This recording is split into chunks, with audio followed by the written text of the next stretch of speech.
So we go on to chapter 15 here, and this one is called 10 Profound Points of Essential Advice. And this one is from Sri Singha, but it's really by Padmasambhava, as Sri Singha was his instructor. And so Padmasambhava in this case is asking questions of Sri Singha, and he is then giving an explanation of these things. And it's organized in a way that there are about 4 or 5 questions and then a response, and then 4 or 5 more questions and then a response. And a lot of it has to do with terminology, so it's very helpful in trying to get an idea of what the terms mean from a Dzogchen perspective. Okay? So that's an important part here. So in the beginning, after his initial introduction thing, he says, Imaho, precious Guru, what is the meaning of Buddha? What is the dividing line between samsara and nirvana? What is the dividing line between unknowing and knowing? What is the dividing line between mind and mind essence? And so then he asks how this applies in terms of being.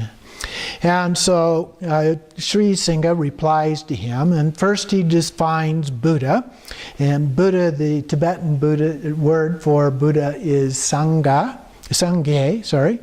And so Sang means when unknowing is purified. So when something is purified. And then Gye is the wisdom that has been perfected.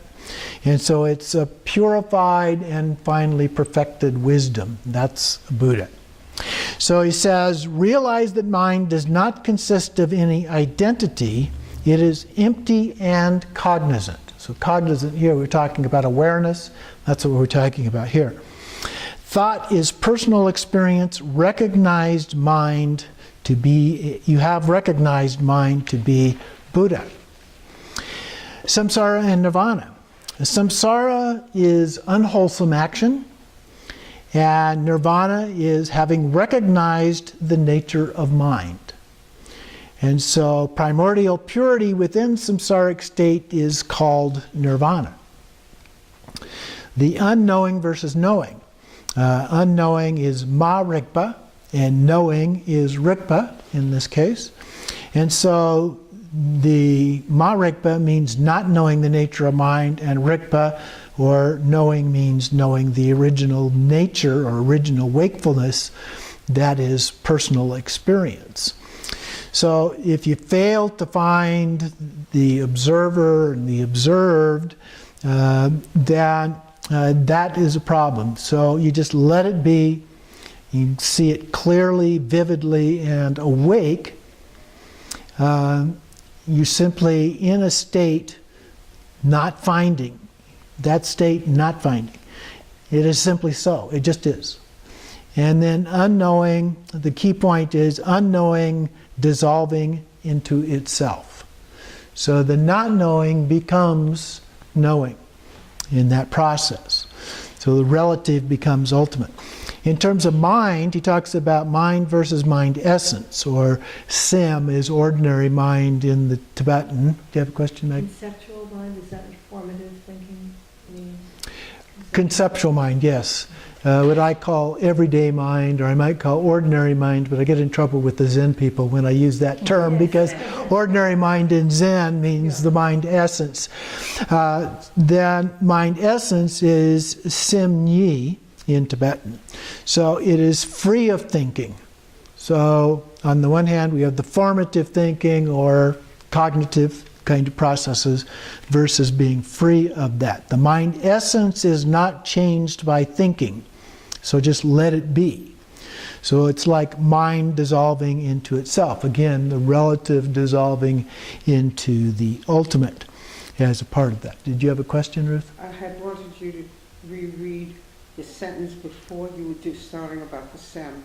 The one before that I didn't quite focus on. We'll come back to it later. Okay. Again, he asked, so now we're back to a set of questions.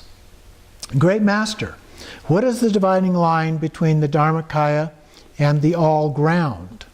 What is the dividing line between the other shore and this shore? What is the dividing line between dullness and wakefulness? What is the dividing line between pain and pleasure? And then how do we apply this? So he goes through each of these pairings. So the first one, the all, and here he's talking about the ground and the all ground. The all refers to a, he calls it repose, but a state within non-conceptualizing form. In other words, form is not conceptualized. Nothing is being conceptualized. This is the all ground. Ground is mingled with Dharmakaya. And mind of the all ground stirs and then gives rise to thinking. Okay, so we go from this all ground, and from that then we arise at a level of thinking.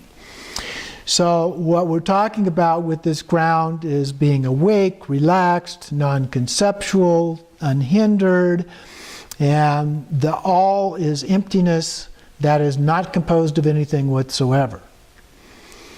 So again, he says it's like the relative dissolving into the ultimate. And then the difference between this shore and the other shore, and the Buddha used a metaphor talking about a raft, having a raft and needing the raft to cross over. But once you reach the other side, it's crazy to carry this raft around again. So once you achieve enlightenment, you don't need all of these techniques and methods and so forth. So anyway, here he says, this shore refers to samsaric phenomena. The other shore is beyond samsara. So thinking mind is utterly insubstantial. When you reach that, then you've reached the other shore. It's a transcendence. We've transcended samsara. In terms of dullness and wakefulness, dullness is failing to comprehend something, and wakefulness clears the obscuration. And he uses wakefulness here is a translation of yesha, which is a form of knowing. So the wakefulness clears the obscuration. It becomes clear what the real nature is. Unknowing, uncomprehending mind is the very absence of questioning. And versus the when you look into and understand that, then that is the very essence of the questioning, whether mind understands or doesn't know, is dullness dissolving into wakefulness. Pain and pleasure. The pain is bound by dualistic concepts. Okay, it's not talking about physical pain per se, but the confusion that arises. Pleasure is having realized non-duality. Okay? So pain is being confused, pleasure is realization. So pleasure, being able to identify pleasure or pain or pleasure, I'll get it right. There's an emptiness. It's not composed of anything whatsoever. And so this is dissolving the pain into pleasure, if you will.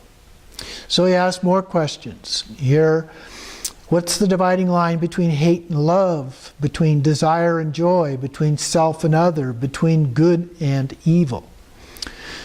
So Sri Singha says, hate is loathing another object. Love is adoring another object. The object of hate, it has your own mind that feels it, but it's empty. The hated enemy is therefore your mind. The object of love is also seen to be mind. The empty mind is not enemy or friend, so hate and love naturally dissolve. Desire versus joy. Desire is when the thought towards the object and the mind is attached to or yearns for something. Desire. Joy is a delighted frame of mind. So the mind that feels desire is also the mind that feels joy and delight. It doesn't matter, same mind, one mind. Desire and delight naturally dissolve. Self versus other. Self is a perception that clings to things. Other is a one-sided discrimination. So the self is not a self to which you can cling. Other is not a one-sided category. So they're both empty. Mind essence is not composed of any identity whatsoever. Self and other dissolve, free from duality. So then he goes on to good action versus evil action. A good action is wholesome, well-being of both self and others. Evil action is unwholesome and harms both self and others. And they're both mental states. They are one in being awakened mind, utterly pure from the beginning, untainted by wholesome or unwholesome. It does not accumulate karmic ripening. They're naturally dissolving of good and evil. So they just dissolve away, they melt away. Again, he asks about the line between the mind of a Buddha and that of sentient beings, between perception of gods and demons, between valuable and worthless, between perceiver and perceived, and how they are applied. So he responds that Buddha mind is the ground, not identity, yet it's unhindered in its radiance. So it's the ground, but it doesn't consist of anything at all. A mind of a sentient being is thought that involves clinging. So thought involved in clinging is an effervescent wakefulness produced by neither causes nor conditions. This uncontrived natural mind essence is not composed of identity whatsoever, so just let it be. It is an utterly pure Buddha mind. And then the God and the demon. The God has abandoned ill will, so it doesn't have any negative intention toward anyone. The demon retains ill will. But the dualistic perception of gods and demons is itself your thinking mind, none other than that. It has an empty nature. Benefit and harm, pleasure and pain are also of that same taste. It continues with valuable versus worthless. Miserliness, valuable means miserliness while clinging. So we're really trying to cling on, hold on to everything. Uncle Scrooge. Worthless means uninvolved in attachment and clinging. So there is no attachment or clinging. The perception of an object of greed as being pleasant or agreeable is just your mind thinking. Perception of something being filthy muck is also just your mind. So perceiver and perceived are both your mind. Gold and dirt are equal. In terms of perceived, and he goes on and talks more about perceived and perceiver here. The perceived is the external material objects being perceived as permanent. The perceiver regards the inner mind as existent. So, but appearances are empty, and mind is intangible. So appearance and emptiness are indivisible. Again, just one mind. And then he asks again, what is the line between accepting and rejecting, between cause and effect, between shamatha and vipassana, between means and knowledge, and how are those applied? So the master replies, accepting is to mentally embrace and not reject, whereas rejecting is to discard and not utilize. So samsara's suffering is dualistic mind, futility, and being free from the impulse to cling, being freed into the not needing anything whatsoever, is to realize non-duality. And so we dissolve accepting and rejecting. It goes on to cause and effect. The cause is accumulation of merit. refers to the actions of the 6 paramitas, including the development stage, recitation and chanting, offerings, torma, giving alms, and so forth. The effect, the accumulation of wisdom, is training in concentration and insight, the nature of Dharmadhatu, indivisible appearance and emptiness. So the accumulation of wisdom, when you give it the seal of non-conceptualizing, is to seal it with the absence of conceptualizing of doer and deed, thus perfecting the cause and effect into wisdom. And then he continues on about the shamatha and vipassana. Shamatha is when thought activity totally subsides. Your attention remains unmoving. Vipassana is when you let it be in the nature of dharmata. To vividly experience the basic nature in whatever you see and whatever you think. Skillful means is to be, then continues on to skillful means versus knowledge. Skillful means is to be in I cannot pronounce this word, ingenious and discerning. Knowledge is to know and perceive ultimate reality. So emptiness is realized through skillful means. Through knowledge, you realize that this very knowing is empty and without cause. So we have the indivisibility of nature and knowledge. Then he asks again, what's the difference between meditation and post-meditation? Space and wakefulness, dharmata and dharmas, view and viewer. So the master replies, meditation is leaving your body, speech, and mind in composure to calm your restless attention and stabilize this calm. Post-meditation is putting this to use and further enhancing it.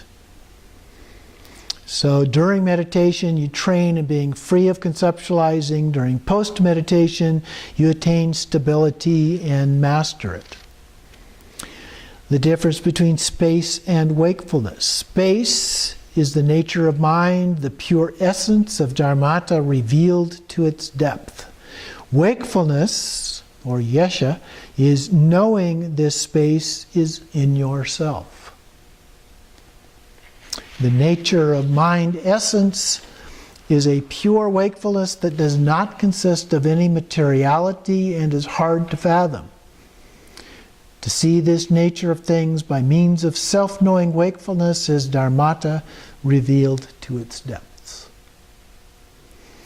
Dharmas are wholesome phenomena, unwholesome phenomena, and neutral phenomena. We hear that term sometimes. The Buddha used it a lot. The dharmas, talking about different dharmas. We tend to talk about dharma, singular, as if there's just one, which refers to the teachings of the Buddha. But the term in Sanskrit related to dharmas is plural, and there are different kinds of dharmas. Okay? So, referring to phenomena, different kinds of phenomena. So, that's dharmas. Dharmata then means that they are all empty in essence. Empty by nature, empty of characteristics. So all phenomena arise from this mind that is emptiness. Okay? So phenomena arise from emptiness. Then view and viewer. The view is Buddha mind. The viewer is a sentient being. The sentient being's mind. And so it is not the case that the view is elsewhere. So let your mind essence be uncontrived, unbiased, vast pervasiveness, free of center of edge or edge. That's the view. Vast of space. Do not see it as other, but instead as primordially present. And finally, Padmasambhava asks him about the line between training and trainer, conduct and application, fruition and being attained, and fruition to be attained and the attainer, and samayas to be observed and the observing. So the master replies, training is placing yourself in an uncontrived natural state of thought free of dharmata. The trainer is when you, the yogi, apply this, relaxing your body and mind into that unfabricated state and let be. So you're unspoiled by thoughts. There is no other object of training. Then between conduct and application. Conduct is whatever you do. The application is making use of whatever you do for practice. So embracing whatever you do, walking, lying down, sitting, and so forth, with the guard of watchfulness. Okay? Mindfulness, awareness. You're always paying attention to that aspect. Do not get caught up in the mindless normality. Embrace your conduct and the application of it with dharmata. And then fruition and attainer. The fruition to be attained is the three kayas. The attainer is the mind that intends to realize them. So the nature of mind and the nature of things, empty and indivisible, Dharmakaya. Experiencing this as unconfined cognizance is Sambhogakaya. Manifesting in manifold ways beyond categories is Nirmanakaya.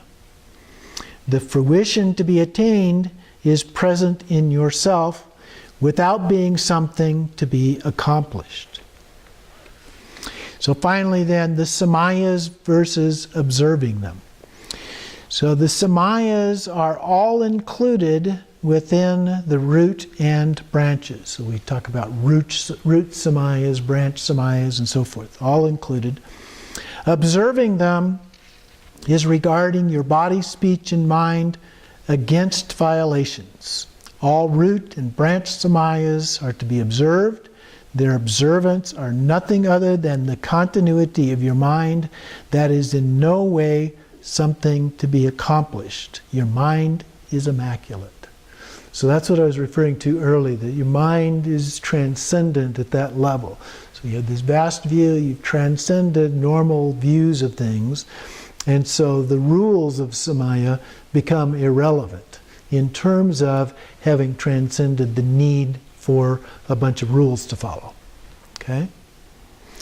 So that is the basic idea. Very interesting teaching coming from the mind of Sri Singha.